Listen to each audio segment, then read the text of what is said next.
What's cracking, Jay? Man, what's up, Reg? Let's go, baby. What's happening?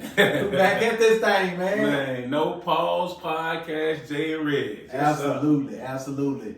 Returning since our last show, we had Uncle B on the show, man. Yeah. And we right back at it, man. We want to talk about some things going on around sports, life. Yeah. And whatever the hell that's going on, man. There's a lot of stuff going on in the state of Arkansas.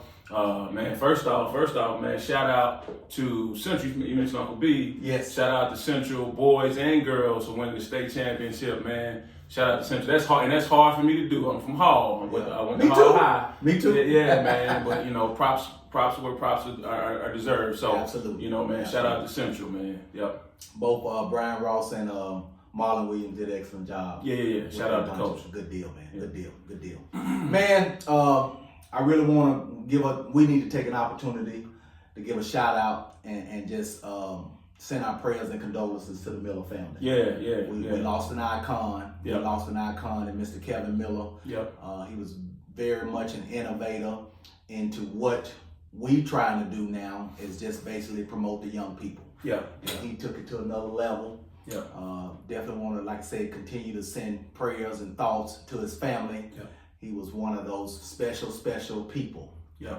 Just a good person. No doubt, man. We're going to dedicate this whole show to him, man. And for y'all that's out there, not only just his family, but his friends as well, Nigel and his family and all absolutely. that, man.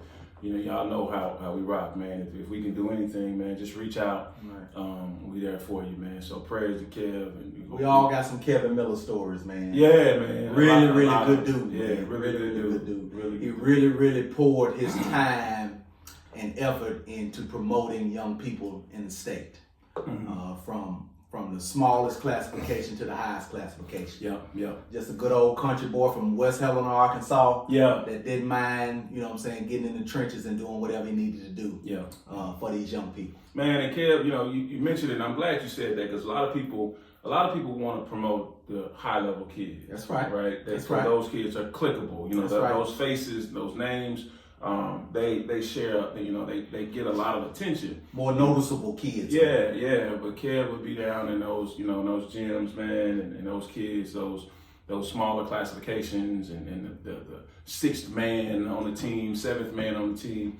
So shout out to Kev, man, and those guys. And there's a lot of other people that are doing what he did, what he's done, and right. So props to them as well. Y'all keep it going. Our young men, young women of Arkansas, absolutely. We need y'all's push, man. Yeah. So shout out to y'all. Keep going, man. We support y'all. And that's one of the things that I would always, applaud Kevin on, like you said, was that he would tap into those young people that maybe everybody wasn't just your big popular name. Yeah. But you see him pop up on Twitter or something, like you see that particular kid pop up on Twitter, and you turn around and say, well, okay, let me check and see what his kid plays at, and who he's playing and that sort of thing, and that's what it's all about. That's what it's all about. That's what it's all about. And one more thing, I hope I didn't cut you off. No. But here's his effect, and it's even more than this. But I want people to understand this part of it. People outside of the state, because we don't get a lot of eyes here, especially on the national scene. So people are looking for somebody here that they can tap into. That's right. And call and say, hey, what about this kid? What about that kid? And so it'd be several conversations where I'd be in a conversation with somebody and they say, man, Kevin Miller? And I'm like, yeah. So Kev will have already reached out. He had already reached out and he stamped the kid or stamped the person or blank. And so we need more of those type people because more. Yeah. And he tell the truth. It wasn't just a whole lot of fluff. It wasn't just, he the best kid in the world, because that's not gonna help, our kids, man. That's we right. want people to be truthful and honest, and if they need to work on something, they need to work on something. But Kev would be honest and and his deal was that we had an innovator in here last week, and Uncle B. Yeah. Kevin Miller was an innovator. Yeah. He was an innovator and did the majority. I remember just sitting up, with me being a referee and that sort of thing, and he be in the gyms or whatever. He just basically gave me the game with his cell phone. Like this. He said, man, he said, Yeah, with his cell phone. And so in my bad. With his cell phone. And I'm like, yeah, but I'm trying, I film a lot of stuff with my kid and I'm recording. He's like, well, Jay, this is how you do it. You take it and you scroll it in to ×2 and you keep it there. You got to keep your hands steady. I be like, he had no problem giving you the game. Giving you the game. He just took it to another level. Yeah. And he had that cell phone. He said, man, I do everything for myself. I said, no way. He said, man, I do everything for my cell phone. All for the cell phone. Off the cell phone. Did edits and Absolutely. offers and all that stuff on the cell phone, man. And in the gym all day. And then he turns like, well, man, I'm finna go to the hotel room. Yeah. I got to do some editing. Yeah. I got to do some editing. Yeah. So, man, shout out to Kev, man. Much prayers, much love, man. Hey, so let's segue. It's perfect, right? Right into high school basketball. Right into what's going on, man. So what we got? So the season's coming to.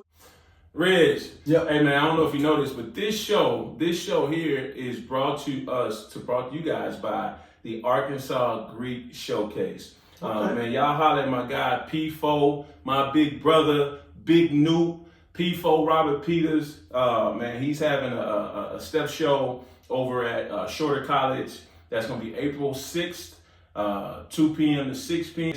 P4's number is 870-270-7795. And it's going to take place at Shorter College? Shorter College, April 6th. Once again, that phone number, 870-270-7795. Shout out to my guy, my absolute dude, P4 Robert Peters, the cerebral assassin. If you don't know Fo, man, you better get to know Fo, man. Sound like that's the spot you need to be at. Man, that's love, man. We definitely gonna be there if we in town, man. If not, we're gonna mess around and tune in at some point. Right. But man, show some love. Go out and support, man. Some love. Good stuff, man. Good for the city. That's a big weekend for us here in Arkansas. But man, go out and show some love to P4. Man, I think he's giving away like $1,500, man. So what? Yeah, man. Go and get your steps on, man. I wish I had my cane here, but hey, but it is what it is. Shout out, Uncle B ain't here. You don't want to bring your stuff out because Uncle B ain't here. He ain't here. But man, P4 is my absolute dude. Shout out to the good brothers. Well, I mean, we're right here with the state finals. Yep. We had a 5A and 6A boys and girls finals yesterday.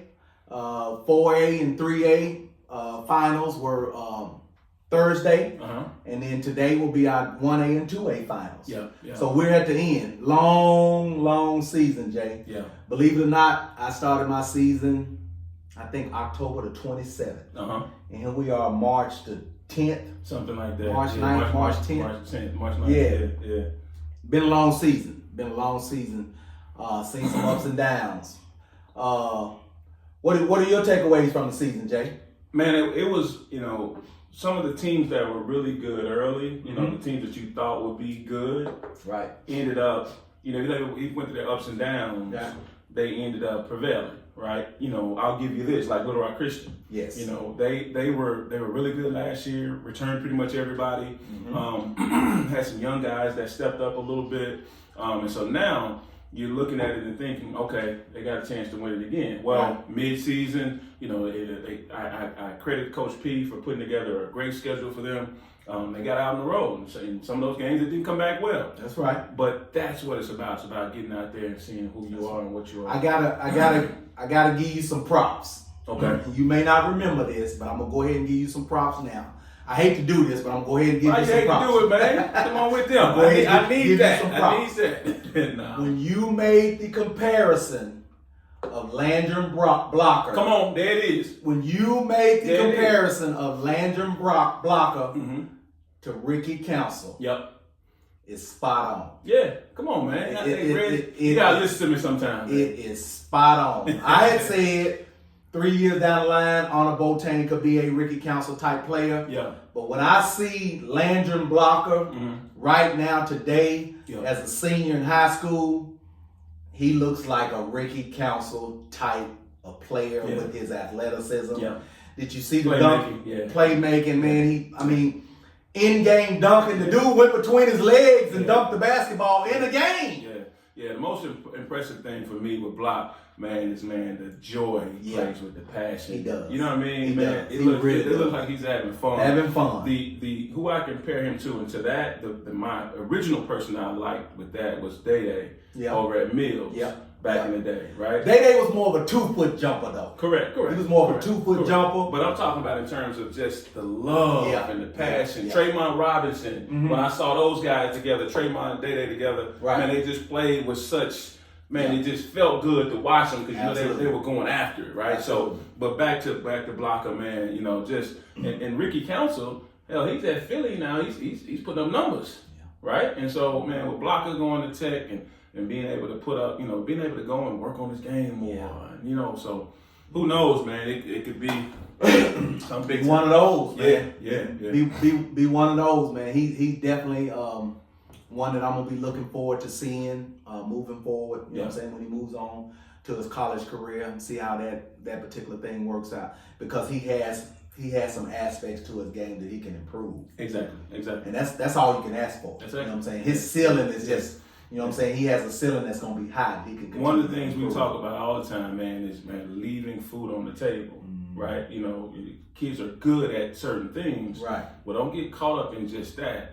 Like, go back to the film and watch and figure out other ways you can affect the game. Right. And hopefully, prayerfully, that he'll do that, you know, as long as his dad ain't going to improve on his game. But, man, kudos to them, kudos to what's going on.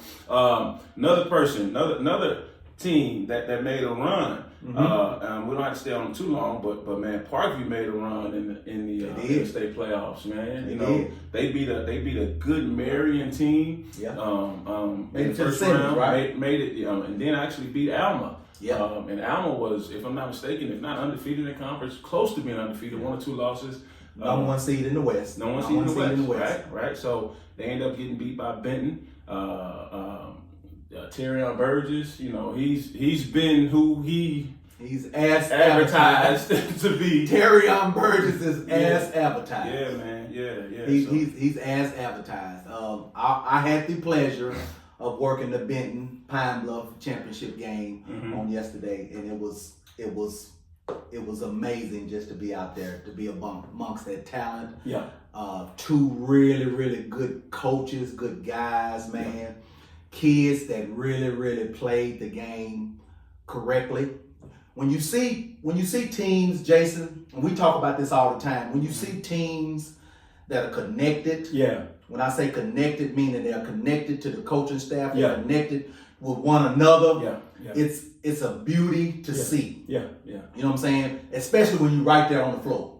You know what I'm saying? When you're right there on the floor. And it's a beautiful thing to see when it comes to the championship level, when you're on that big stage and they going back and forth and they making exciting plays. At one time, one of the kids from Pine Bluff went up and blocked a shot, Jason. When I tell you, it's like the building starts shaking. Yes, sir. The building starts shaking. There was so much energy in there. Much energy in there. Like I said, 2 really good coaches, Billy Dixon, Dexter Hendricks. I respect them. They really had their kids ready to play. And them kids left it all on the court, and Pine Bluff ended up pulling it out. And going back to what you talked about being connected, you know, you can't measure that. You can't measure it. You can't measure it. But you better believe that's worth a few points. You can't measure it. That's worth something at the end of the game. You know, that loose ball that's right there. Right. And it's the think about it. Some of these guys are high major players. That's right.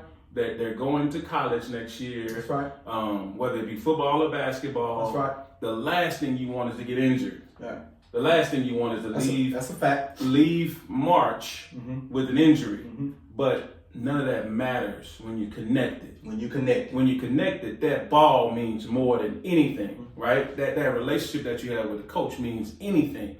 That feel with your teammates, that camaraderie, the culture, that means everything. And so you can see, it sounds like you saw it. I saw it on several occasions. I want to share a couple of them with you. Yeah. I saw it on several occasions. Talk your shit, Reggie. Yeah, I'm going to talk my shit because, I like that aspect of the game. I saw it on several occasions. I love it, Reggie. I love it. Yeah, I saw it on several occasions. I'm big on culture. One of the examples of when I saw some connection between a team was in a semifinal game when Central was playing.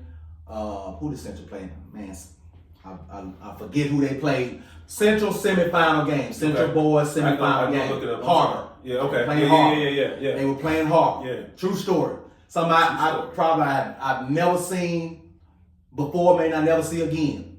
And kudos, Coach Brian Ross. And it goes back to connectivity. Ross does a hell of a job. Connectivity. Mind you, he only played 6 or 7. Bench is kind of short. But those 6 or 7 give him everything that they got. Less than 20 seconds left in the game. 20, 30 seconds left in the game. Brings in a kid. Yeah.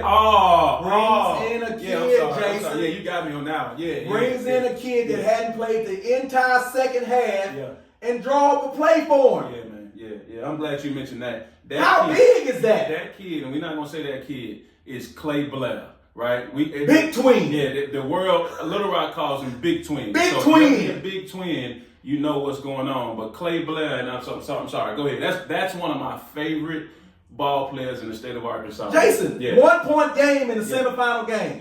Yeah. And you bring a kid in that hadn't played the entire second half. Yep. And you draw up a play for him. Yep. How do you think that kid feels? One, that the coach says, okay, Big Twin. Yep. We're going to run this play for you. Yep.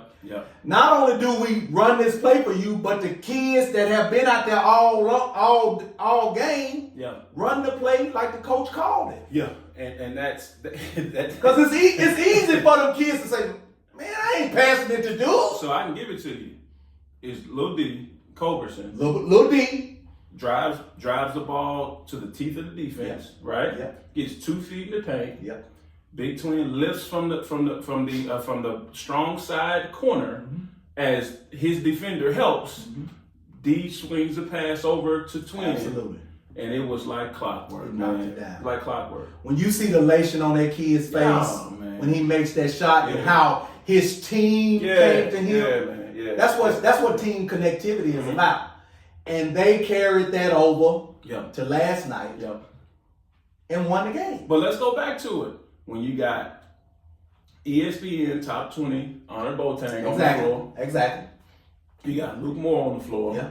Division 1 prospect. Division 1 prospect. You got Lil D on the floor with the ball in his hands. And to beat that team, and I'm looking at the score here, they won that game 59-55. Yep. Right? Yep. You know, I hate to harbor on it. Well, no, I don't hate to harbor on it, but I do want people to hear it. It's about culture. It's about culture. It's about buying. It's about culture. That kid, Clay, Big Twin, man, he probably ain't too much he won't do for Ross. That's right. You see what I'm saying? Right? And so that's big. And then, advancing past what's my kid at Harvard? I'm sorry. Modro. Yeah, man. Come on, man. You talk about the season that he's had. That dude is straight cracking. We've been saying he cracking. He cracking. Leaving out of where he was last year, over at Springdale to go to Harvard with him with Jackson Conley. Jackson Conley is man, he's close to us, and the Flight family played for me for a number of years. Right. And so now to take that team, those two take that team and go to where they've gone. It's so many little subplots, so many sub stories, right? Coach Swift over there at Jonesboro, who wasn't considered to have a team this year, supposed to be down, but them to make a run, right? Get to the playoffs and win a game in the playoffs, right? So, man, it was an exciting season, Ray. That's story number 1. Because again, like I said, when you're around this and you love the game of basketball the way I love the game of basketball, I love to see the little inner things that go on in the game. Yeah, because they matter. They matter. Yeah, they matter. The game within the game. And like you said, culture is a big thing. And if you establish the right cultures, the kids will follow. Because here's the thing about it. They ran that play like they ran that play 100 times or 200 times in practice. I would guarantee that they have ran that play 200 times in practice. Scenarios and going over this, and here's the options out of this and that. And I'm pretty sure now, as I think back to it, I think there was a up screen or down screen or something for a shooter on the other side coming out of it. But D made the play to what he saw. Exactly. And so you don't have that unless you went over it and unless you worked over and over. And all of those kids have confidence in one another. Yeah, and they're connected like this. They're connected like this. And that speaks to, one of my terms, man. I consider, a nerd, being a nerd of the game, right? And really diving into it and getting past just the go here and because that plays out after a while when you got talent. talented kids want to be taught. That's right. Not just fussed and screamed at or whatever the case may be. It's to be taught, to be communicated through, and having high level conversations. And you can tell some of these kids it's more than just dribble cross. That's right. Because at some point, Reg, everybody can do that. That's right. And so now, what are the things, the step 2, step 3, even the step 4 and 5s that some of these kids can manage mentally? Yes. But if you're not giving it to them, yes, all they're thinking is A, yes, and even possibly B. Right. Yes. So kudos to some of those teams, man, that are doing it the right way. Another semifinal game that gave me an opportunity to see a team's connectivity and connection was the Pine Bluff Lake Hamilton game. This Lake Hamilton game, Ty Robinson. Yeah. Shout out to Ty Robinson. What he had, 45, 49? 49. He had 49. Yeah. And when I tell you he was cracking, he been cracking. He was cracking. That was your guy you had on your team. Absolutely. So absolutely. Respect to that. Absolutely. Absolutely. Respect. He was in my top 10. But my team still beat. Yeah, Ty Robinson was in my top 10. You had more than 10. Don't do that. You like 13. Yeah, 13. No, I did. We have to go back and look at the archives. On that. Yeah. But in that semifinal game, I had the privilege of listening to Coach Billy Dixon on Drive Time Sports early in the week prior to the championship game. Mm-hmm. And he walked through the last 2.5 seconds of the game because Courtney Crutchfield hit a buzzer beater to send the game to the second overtime. And a double overtime game. Yeah. Coach says, after they missed their free throws, they fouled. Lake Hamilton was going on the other end to shoot free throws. He could see his kids taking their jerseys out as if they were giving up. Yeah. And he said he don't normally call timeouts. Yeah. He said, I'm not a guy that calls timeouts. I like to I prepared my kids for this moment, so I don't normally call timeouts. Yeah. And he said when he saw them take their jerseys out. Yeah. Which is a sign. Which is a sign. Yeah. When he saw them take their jerseys out. Man. That's beautiful. Listen to it. When he saw them take their jerseys out as the kid was about to shoot the free throw. He shoots the first free throw. He looked at his assistant coach. He said, I'm going to call timeout. Yeah. He calls timeout. Gets those guys over there. He says, what are y'all doing? Yeah. What are y'all doing? This game is not over. Anything can happen. That's right.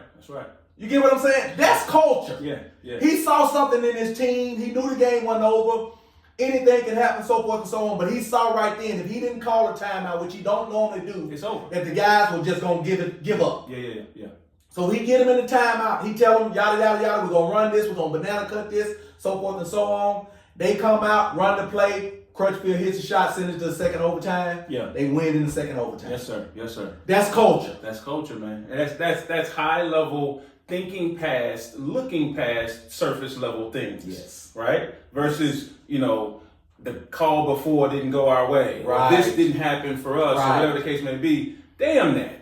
Let's move on. Let's move on. And now, so what can I do to affect this moment? Right? And if I lose in that moment, it is what it is. That's right. You're one of my best friends, man. Right. And you're an official. I hate when you referee my kids' games because I think you overthink shit. But at the end of the day, I know you're a human being. Absolutely. Right? And so we all make mistakes. You're gonna make mistakes, and I could be mad, I could be whatever the case may be, but at the end of the day, that's not gonna change anything. That's right. Right? And so there's a respect level that comes to it, but then it's also a teaching moment to a kid that, man, maybe I could have did something to affect the game in another way. Right. And so that's what the chase to figuring that part out, right? The next levels of communicating, the next levels of building relationships, the next levels of selling a call, the next levels of things that I can control. Right. Because at the end of the day, I can't control everything. That's right. But there's some things that I can control. I can control. And yeah, And I just like to go on record from a official's perspective. I mean, people need to understand this here. Officials make mistakes. Yeah, no doubt. And here's the thing about it. This whole narrative that, the referees cheated and this and that and this, referee just might have been in a bad angle. He might have had a bad angle and didn't see. Yeah. And he might have just missed it. Yeah. You know what I'm saying? Yeah. Might have just missed the play. Yeah. We miss plays. Just like kids go and miss shots. missed free throws, so forth and so on. There might have been a situation where they just missed the play. Yeah. You know what I'm saying? The biggest takeaway from that semifinal game, Jason, I saw a Twitter post. Hard fought game between two teams that are in the same conference. Yeah. I'm talking about Pine Bluff and Lake Hamilton. Yeah. Had played, that would have been their third time playing. Double overtime game. Those kids got together. Yeah. I'm sorry. Yeah. After the game. Yeah.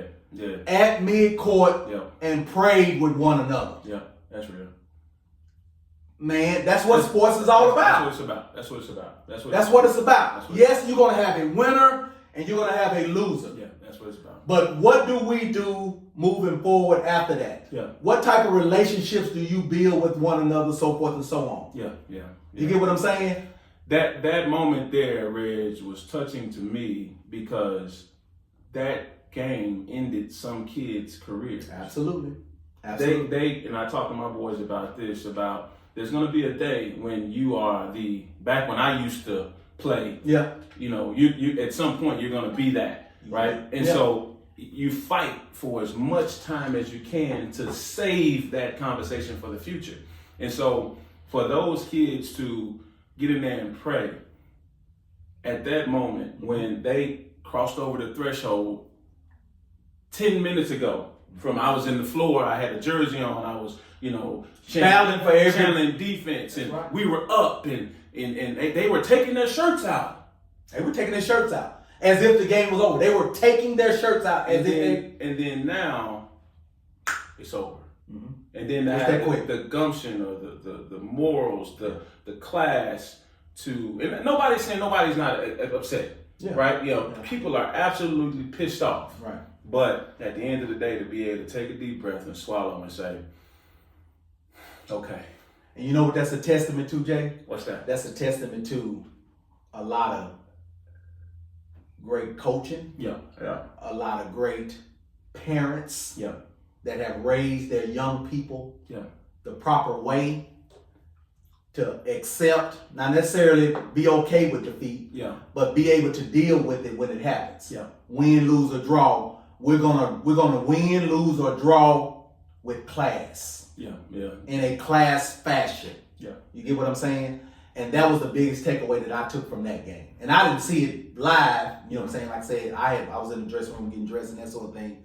But somebody posted on Twitter, and I thought it was the most awesome thing out of all of that. Shout out to Lake Hamilton, Scotty Pennington, Scotty Pennington, Coach P. Man, you do a hell of a job. You do a hell of a job. Coach is hard. I love you, big guy, but coach is hard. But he definitely he's a hell of a coach, man. And nobody's saying anything about it being perfect. No, and I'm not saying that, but from the standpoint of when your feet are on the fire, you know what I'm saying, and it could be easy to get outside of your lines, to color outside of the box, to stay within, and then also make sure you help your kids out. That's because you're dealing with.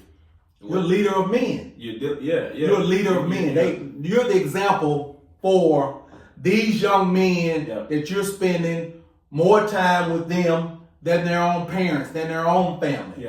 You are a leader of men, and you should always conduct yourself as that. And again, shout out to Coach P, because again, you're dealing with the 16-year-old or 19 or 18-year-old or whatever the case may be in terms of that age group. And we all remember where we were in that moment and how easy it is to get emotional, how easy it is to get outside the box, how easy it is to say, man, I don't give a damn about none of this. Exactly. Right? Exactly. And so for you to maintain your cool and handle it like you did, man, kudos. Absolutely. It's big shots. Jason, state finals takeaways. I got a few. You got a few? Kellen Robinson is a monster. That dude there. Kamarian B is probably one of the sharpest Ginsu knives in the state. Man, Drake Fowler made some amazing plays late. Central was just, at one point they just, they turned it on, right? 6A. with the Pine Bluff and Benton situation, you know, Pine Bluff made plays. You know, they guarded. You know, Pine Bluff is known for having scrappy guards that just don't go away. Yeah. You know, and they did that. You know, Little Rock Christian blocker is who they said he was. He's who they said he was. He's who they said he was. JayNReg. Taylor kid still had 40. How about that? I mean, How about he had 40 and they had 56? He still had 40.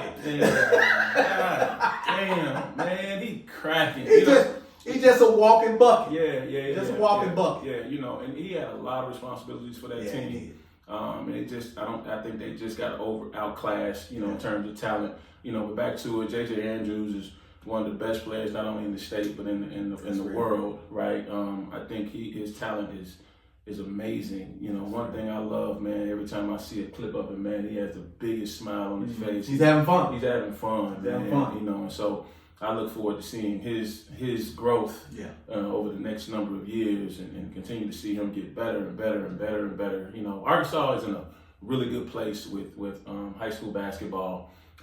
You know, I got a chance to see Jameel Wesley, you know, do exactly what he needed to do in that finals game, which is guard.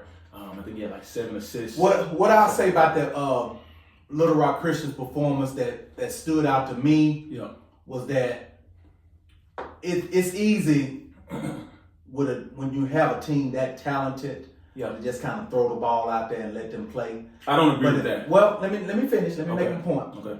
But in that case, it was an obvious game plan. He had an obvious game plan. Yeah. You get what I'm? That's why I'm going with it. Yeah. He had an obvious game plan on how they were going to defend Taylor. Yeah. He threw several different guys at him, threw some traps at him, threw some different things at him. A lot of length. Yeah. You know what I'm saying? Taylor's only 5'10", 5'11", so he threw a lot of length at him. Yeah. Different guys at him, and that sort of thing. So it was a definite game plan that he's good enough and he's gonna get his 40. But those other guys can't get 25 or 30. Yeah. And then again, like I said, that athleticism just kind of took over. Yeah. And they just were a better team that night. And respect to that. And what I was disagreeing with, because I thought you were going with it's easy to just throw the ball out. Yeah. No, that's not. Because you're dealing with high level kids. That's right. You're dealing with kids that, you know, think about this. You got, you know, talking about Little Rock Christian. You know, when you got Wesley, he's one of the top guards in the state. You got Blocker, who's one of the top players in the state. Then also you got this freak of nature in JayNReg. And so who gets the ball and where do they get the ball? How offense is set and, you know, my needs and my wants. And so the old head says, it don't matter, just go play hard. Go play hard. Go play. But no, there's a scheme. There's things that need to happen. And then you think about the Katie Hickses that's on the team that's taking he steps. started the young kid, Tristan Watson, and he yeah. I mean, the kid can play. Yeah. He can play. But now also making sure Tristan understands his role within what's going on. His role. And then now, hey, look, at certain times of the game, it's money time. Yeah. I wish I would see you out there dribble cross 20. There you go. Get that damn ball. There you go. To JJ. There you go. Right? I've heard Coach say that. Yes. Loud. And now I got seniors, right, that are hearing that, and so they can easily go, man. But guess what they do? You buy into it, right? And you have to figure out the connection. And another beautiful moment I saw was the embrace between Blocker and Coach P at the end of the game. Yeah. Those type things to me say a lot more than just throwing the ball out. That's right. That means that kid was challenged at some point. That means that kid was praised at some point. That means that kid was, you know, probably kicked out of practice a number of times. You know, it's a lot of things that go into it. That's the day-to-day stuff that a lot of times people just don't have the wherewithal to. That's real. Get figured out. Real. Yeah, man. Yeah. I got a couple of takeaways.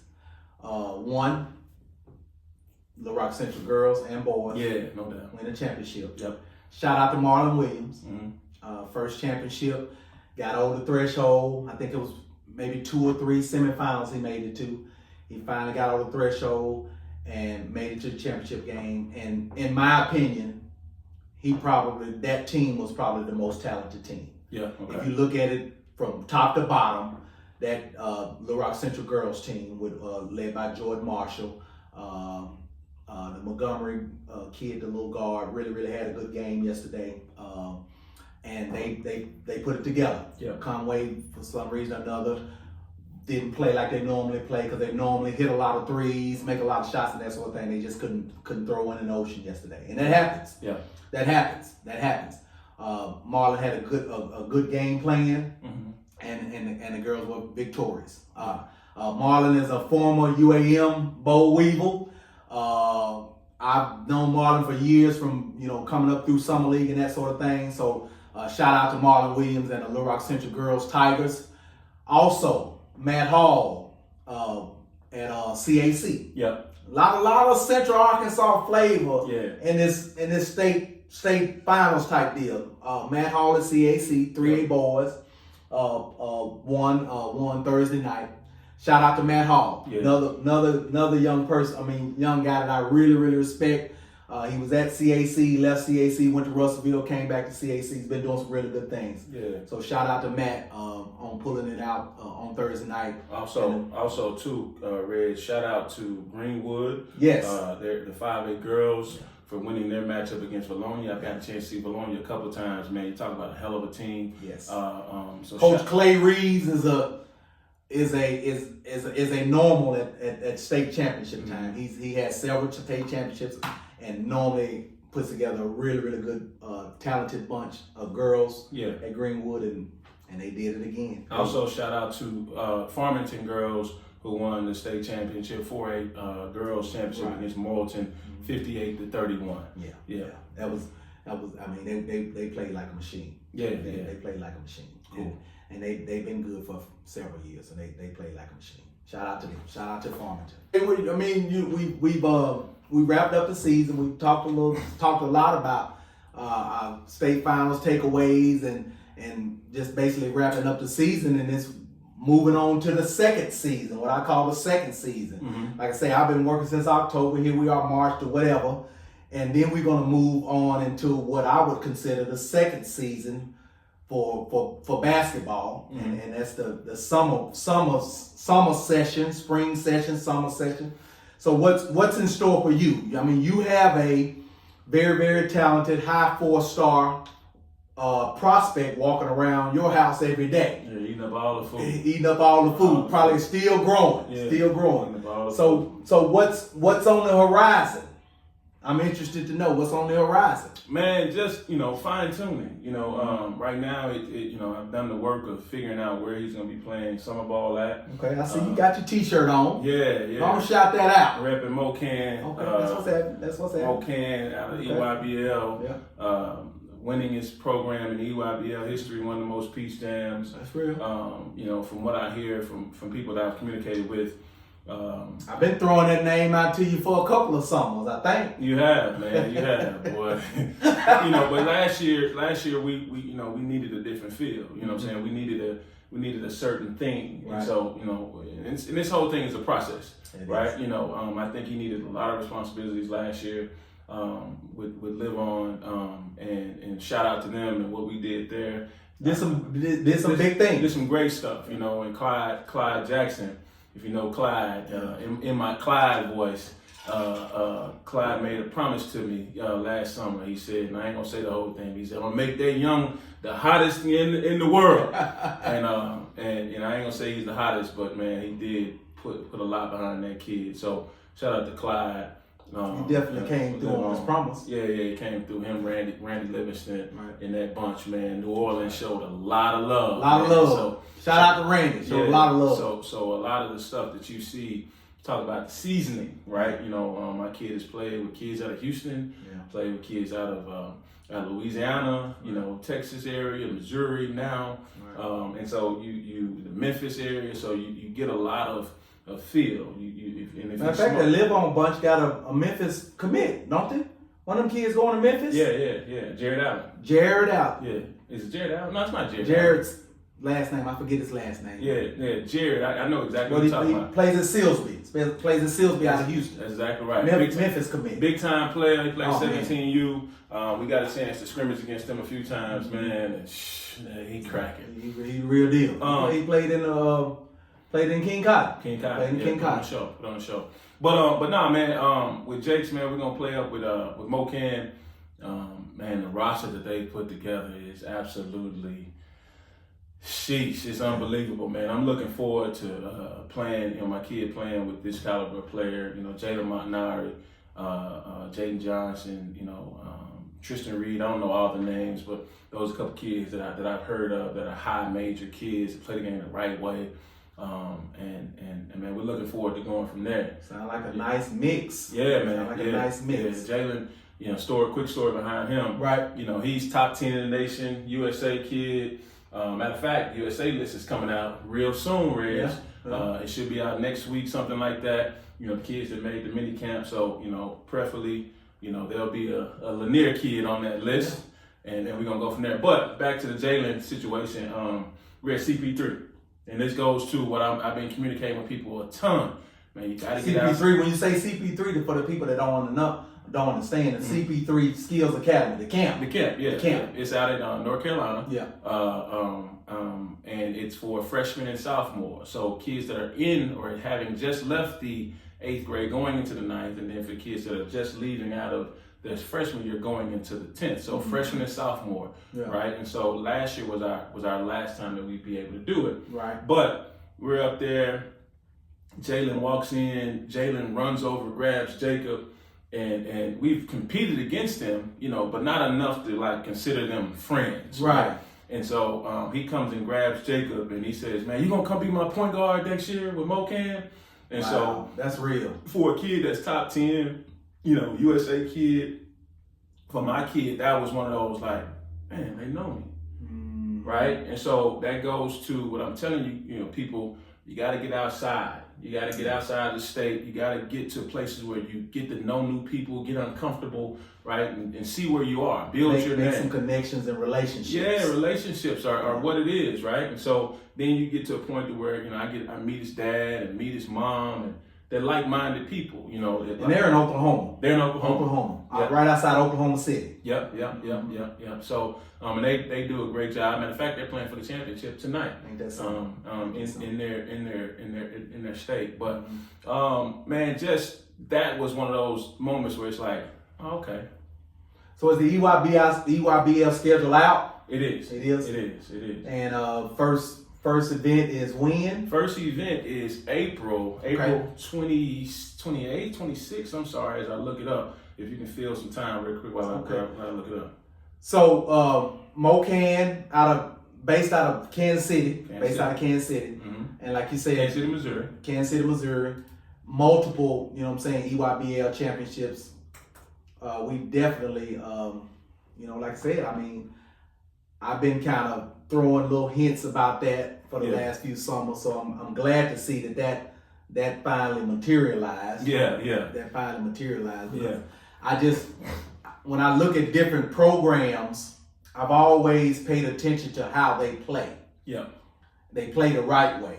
You know what I'm saying? Oh yeah. It's not all about just stacking 8 or 9 very, very uber talented kids and just let them go out there and play street ball. They actually have a system. Yeah. They actually play the game the right way, and it gets an opportunity for all of the kids to be highlighted because they're playing a team style of ball. Well, you're exactly right, and this is my take of them. And I'm not saying it's perfect. I don't know. We could get there and it not be, but from what I hear, it's supposed to be ran like it's supposed to be ran. Right, the adults are in charge of the room. Right. They'll have top players. Right. Right. So, for instance, they'll have 2 or 3 of the top players in the class at each position, at a position, and then that 4th and 5th guy on the team, they're role players, right? Like guy that masters setting screens, right? Or guy that masters diving, or the guy that masters blocking shots, or things like that. So now you don't have everybody fighting over the same basketball, right? And so now my game. But he also may be a high level kid at his high school, wherever that is. Yeah. You know what I'm saying? But you buy into those roles, right? And so I think that leads to good basketball versus everybody thinking that putting the ball in the hole is the thing that gets them to the top level, which we all know that's not, So that's always the case. Yeah. So The first session is in Memphis, as a matter of fact, April 26th through 28th. We definitely be there for that. Being there. Yeah. The second EYBL session is in Atlanta. I don't have those dates, but I'm thinking it's in mid to early May. But we won't be at that one for my schedule. The third session is May 17th through 19th. And that's in Indianapolis. Okay. We plan on being there. Naptown. Yeah. So we're gonna have a good time there. The fourth session is May 24th to 27th. That's going to be in Kansas City. So that'll be considered a home situation for them. So we're looking forward to that. And then the granddaddy of them all, Peach Jam. Peach Jam is going to be July 13th through 21st in North Augusta. Right. And man, if you have never been there, I suggest you get there, man. It's the Super Bowl of AAU or grassroots basketball. Right. Anybody in the game, and even pros are there. Right. Coaches, you won't miss a school. High major schools are all there. They're at all EYBL sessions, but that Peach Jam situation is just it on steroids. So Jakes is pretty sure Jakes is excited. Yeah, I'm pretty sure he's excited. Super excited. Yeah. He's such a humble kid, man. He's just kind of happy-go-lucky. Yeah.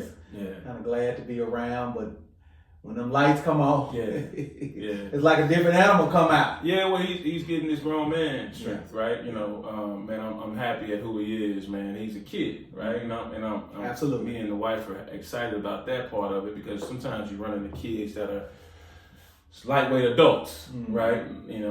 But we've prided ourselves in raising a young man, and he has his whole life to be an adult and worry about adult stuff. That's real. Right now, it's about let him be a kid. Yeah, be a kid, man. Get better at basketball, follow your dreams, all that stuff. That's our number one. So it sounds like an exciting summer.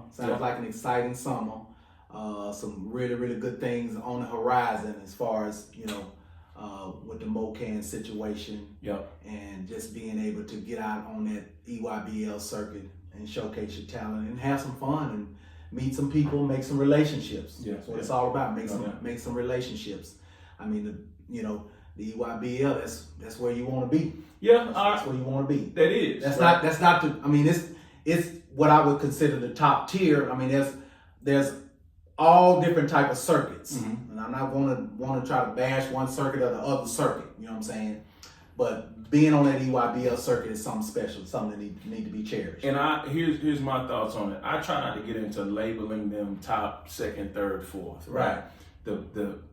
We played with a team out of St. Louis, Gateway. Yep. Last year as a 15U, we played 17U, and we played in the UA finals up in Atlanta. Right. Okay.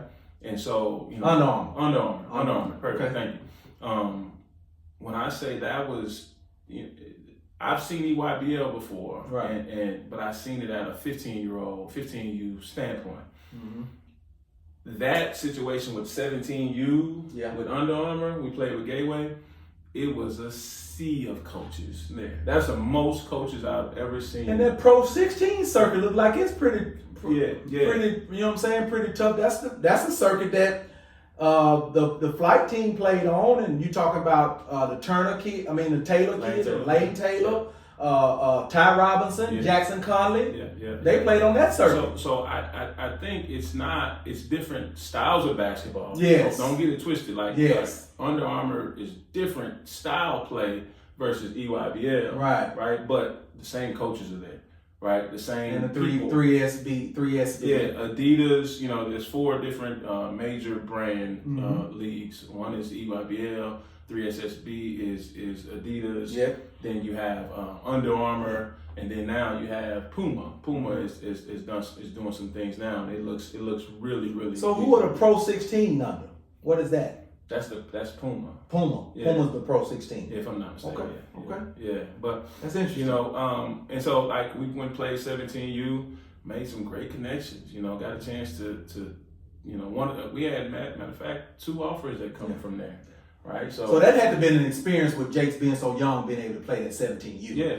And get some bumps and bruises. And, well, you get to see it at a physical pace. Right. Man. And I think Under Armour is a lot more physical than EYBL. You know, Okay. Under Armour is going to be more technical. You know, you're going to have it's a lot. It's more physical in my standpoint of brand of ball. I had never seen Adidas, but Under Armour, you have a lot of smaller guards. That's right.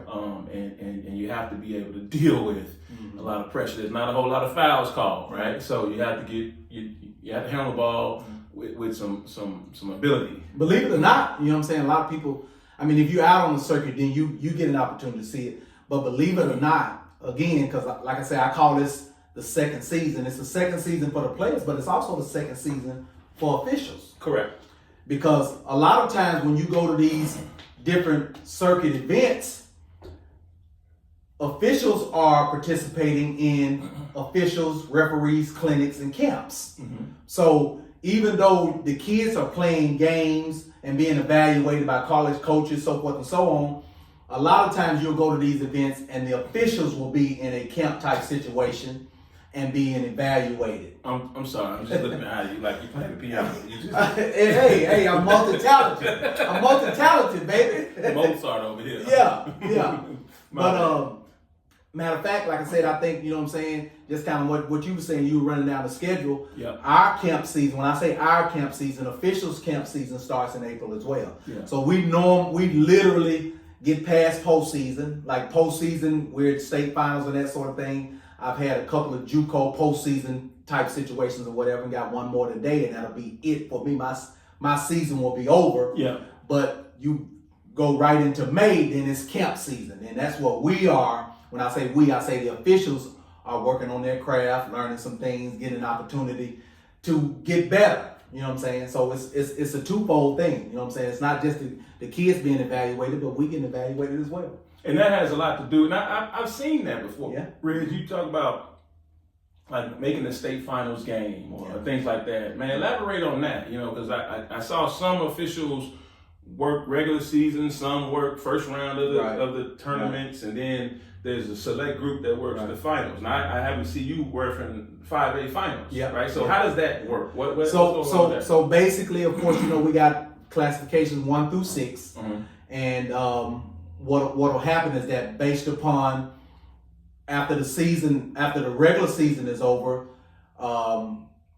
officials are selected to work a state tournament. When I say you're selected to work a state tournament, you may be selected to work the 1A or the 2A or the 3A. And whatever site that those particular tournaments are going on, you'll work that particular tournament. You'll work one game a day, normally work one game a day for that entire week. And based upon your performance, you will have an opportunity to continue to advance. So referees get graded? Absolutely. So what happens if you grade, like, if you grade bad, right? You know, like you may not advance. It's no different than playing bad and losing. Then you may not advance. So technically, and I'm not trying to, you know what I'm saying, say one of the, technically you are being evaluated during the game. Oh, so there's an evaluator. There's an evaluator. Okay. Each particular classification has what they call a crew chief. So the crew chief is there watching the games, monitoring the games, seeing how you handling all aspects of the game. Yeah. From the toss all the way to the end. How you dealing with coaches, how you dealing with players. Are you know what I'm saying, are you getting the plays right, so forth and so on. So we're being evaluated just like anybody else. So that evaluation takes place all of that week, and based upon your performance, what they feel like is what fits the best crew for the particular game moves on. Yeah, and I ask that because sometimes, man, people get caught up in things and you got paid or whatever the case may be, you know. So if I don't perform well, or if it's really clear that I'm one-sided, I can deign and I can be sent home, almost like what's one of those shows where you get sent home? American Idol, right? Absolutely. So okay, so that brings it into perspective. Of like, man, referees you having to perform as well. We have to perform every single night. Every single night there are eyes on us. You know what I'm saying? It's not like the 70s or the 80s where, you know what I'm saying, everybody has a camera phone now. Yeah. Everybody has some sort of photographic memory on what's going on in every particular game. Am I saying we're going out there and being perfect? No. No, it's not a perfect world. Yeah. But you best believe that we're going out there trying to do the best job that we can and give the kids what I consider a competitive opportunity to perform at the highest level. Yeah. No, that you know what, that means a lot to a person that, you know, man, I'm very passionate, right? Yeah. You know, I'm very passionate. You know, I've been at times where I can look back when my kids were younger, right? And I can say, damn, Jay, you shouldn't have, you know, or dang, you know, because I was coaching then, so you're so passionate. I can remember a few instances where I had to kind of pull you to the side and be like, Jay, come on, man. Yeah, but now, and this is a part of that getting outside of your comfort zone, right? Going to some of these events. You know, my kid being now looked at as one of the top kids in the class. And then I go to some of these EYBL events, I go to some of these top level camps, and you don't hear as much chirping, you know, from the fans. You don't hear as much chirping from the from the people, the parents, right? Because one thing I've realized is, man, that could hurt my kid. Right. It could hurt my kid's stock. You know what I'm saying? Because while my kid's being evaluated, I'm being evaluated too. Evaluated as well. Right? Absolutely. And so it means a lot to me to hear that y'all are being evaluated, because I've always, you know, not always, but I've tried to get to a point to where, hey, the end result of the game is going to be the end result of the game. That's right. Right? Regardless if I'm hot or not, as a parent. Yeah. But also, I have a decorum that I have to speak to, I have to deal with, because that could cost my kid a level of play. Because a lot of times these coaches, man, you know, these are cutthroat jobs, you know, college coaches, right? These are cutthroat jobs, and I got to win this year or I might be out. That's right. And the last thing I want to deal with is, you know, I got a kid that can play, but if his dad or if his mom or whatever the case may be, if his group that comes are irate, it could cost my kid, right? And so what I try to keep that in mind all the time. You know, it's not about my feelings, it's about my kid getting better, it's about my kid understanding. And I appreciate you for giving me the opportunity to kind of explain that, because again, like I said, just your regular person probably doesn't even understand that. You just go and watch the game. You just go and watch your kid play. Or you just go and watch your team play. Yeah. They don't understand that there's a process to everything. Yeah. It's no different than any other profession. Yeah. You know what I'm saying? They're not going to choose the worst ones to work the game. They're going to hopefully pick the ones that have performed the best and make for the best crew for that particular game, whatever that game may be. Yeah. And for the most part, if you watch the games, they've been, in my opinion, been well officiated. So I can agree to that, but I beg to differ. You know, we had a situation, or there were some games that had some bad calls. Absolutely. And they're going to happen. And so, but here's me. Yeah. I can't control what has happened already. That's right. That's correct. But to know that there is a grading that goes on, right, that won't continue to happen. Absolutely. Right, that makes me be able to rest a lot easier. Right, but if it was just the Wild Wild West, and I know you got a problem with this coach or this, you know, it's personal, right? And there's nothing I can do about it. There's nothing anybody can do about it. It just is what it is. Right. Then that grates me wrong. But I like to hear you say that. But you got you and I, as much as we talk. Yeah. We talk officiating from time to time. Correct. You may send me a clip from a game one night, so forth and so on. And by the time I see the clip, I could break it down to you. I'll say, well, Jason, this particular guy may have not been in the best position to see what happened. Or this may have happened, or this may have happened. Because being an official is all about getting in position to referee the play. Yeah. And sometimes, with all of the stuff that's going on within the game, we can get out of position. It's just like playing the game. Yeah. You can get out of position. Your guard can pass you the ball and you don't cut fast enough and the ball go out of bounds. Sure. That's the same thing that goes on when you're dealing with officiating, because we have to fight to get in position to see the plays. And as fast as these kids are, and as athletic as they are, and I'm not trying to make an excuse. Yeah. I'm saying as fast as they are and athletic as they are, sometimes it gets tough to get in position to see plays sometimes, and we may miss plays. And that's where I get off. I don't want the excuses. Don't give me the excuses. That's real. Just if you made a mistake, man, own that. That's real. I made a mistake. My bad. I got you on the next one. Whatever the case may be. What I don't like is a person that they know everything or blank. You know, those are the things that bother me. Is not being able to accept. Hey, right. Man, Coach, I was in bad position. Yeah, I was in bad position. I didn't get a good look at that play. Yeah. I didn't get a good look at that play. Yeah. So So I'm glad you were able to expound upon some of that, because here's the deal. There was somebody that ended their career. That's right. Right? And so what I want there to be a measurement system. That's right. I want the analytic part of me, the person that's, this happened today. Yes. Tomorrow we got to get better. Yes. And to understand that there's eyes on that floor saying, okay, well, this person might not be ready for this level. Mm-hmm. This person might not be ready for this. Mm-hmm. That makes me be able to sleep well at night, knowing that they're going to get it right eventually. And the human aspect about it is this. As an official, when we miss it, or we just have a not so good game, we feel the worst. Believe it or not. We feel the worst. We feel the worst. And I'm speaking from me. Yeah, and that's why I said I'm gonna speak from me. And I've seen you know, and I've heard you from conversations of the mistakes or whatever the case may be. But then I also see some officials walk off like whatever. And so those are the people that burn. They may not be that way when they get to the locker room though. Exactly. You know, but to know that they can't just keep doing it. And keep doing it. That makes me be able to say, well, you know what, I can control what I can control and go on from there. That's a fact. Yeah. And everybody has their maturation level. Because here's the thing about it, it's just like basketball.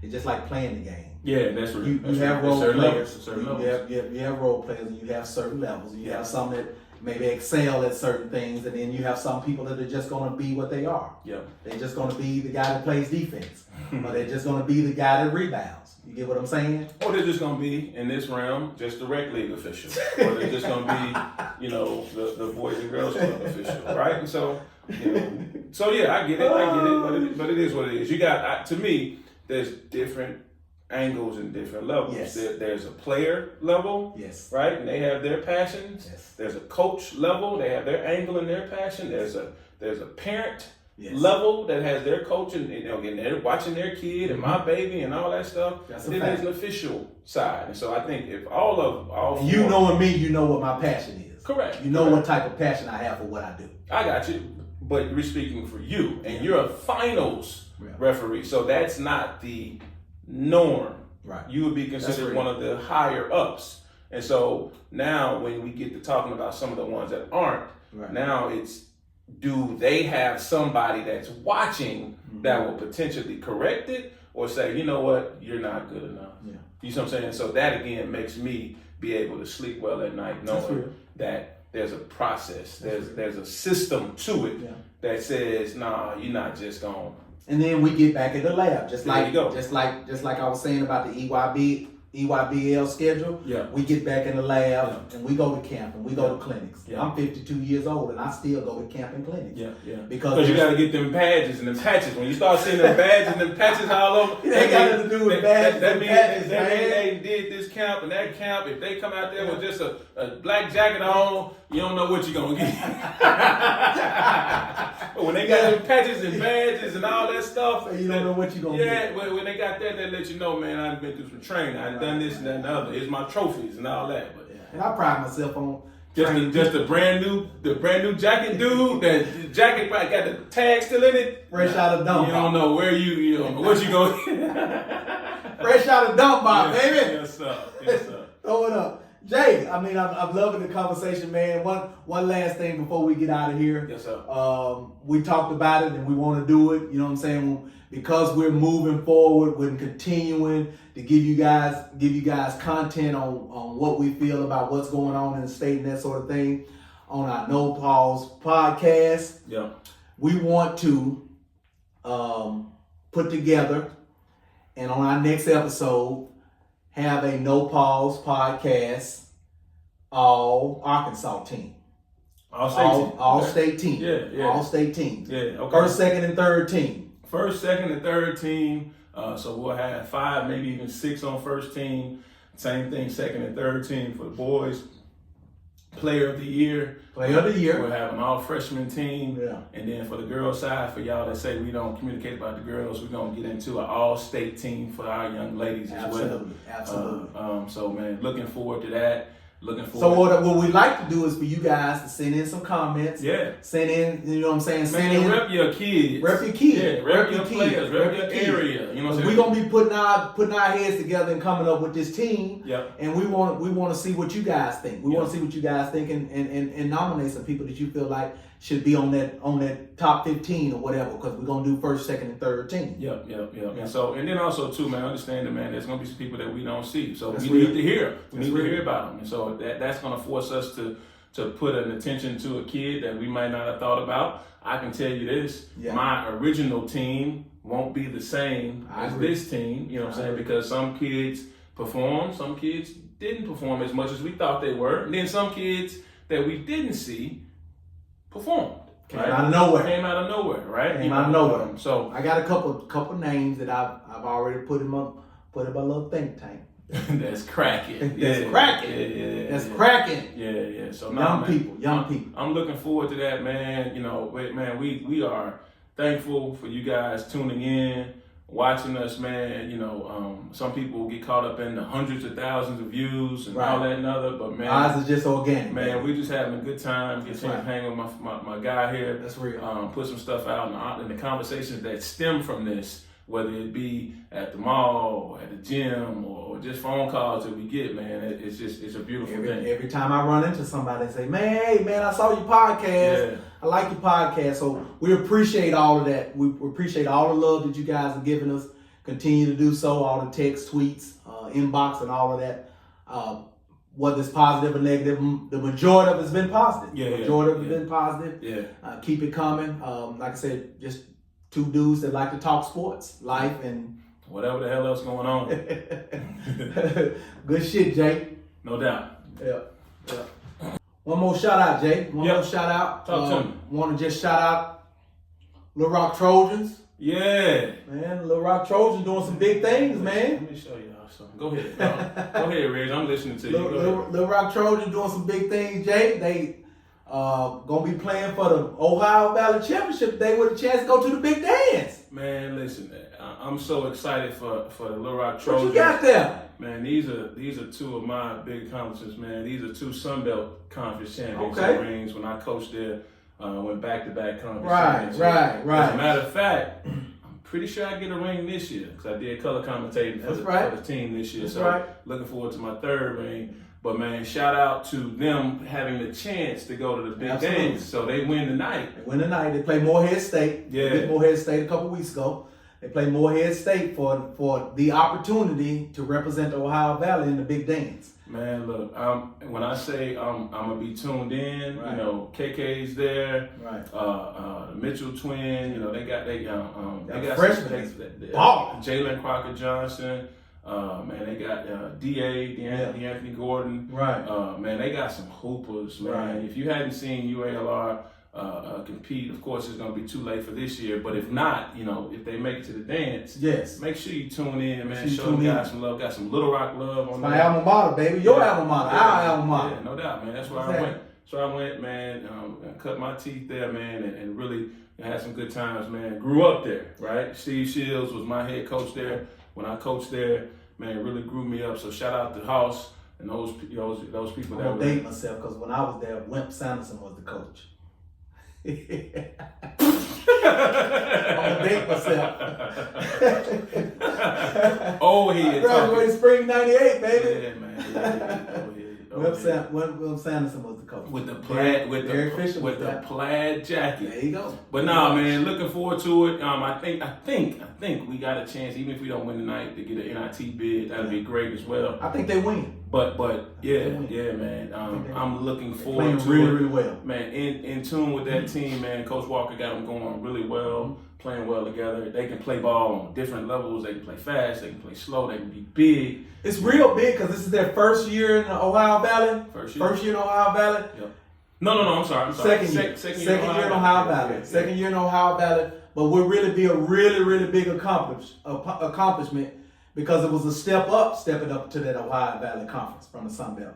Be a big deal. I see you looking at them rings, man. It was, yeah. I'm, I get a lot of stuff. People talking about what you know about the game of basketball. Yeah, that's real. I coached on the college level, but who knows? Well, you pop your shit, Jay. Pop your shit.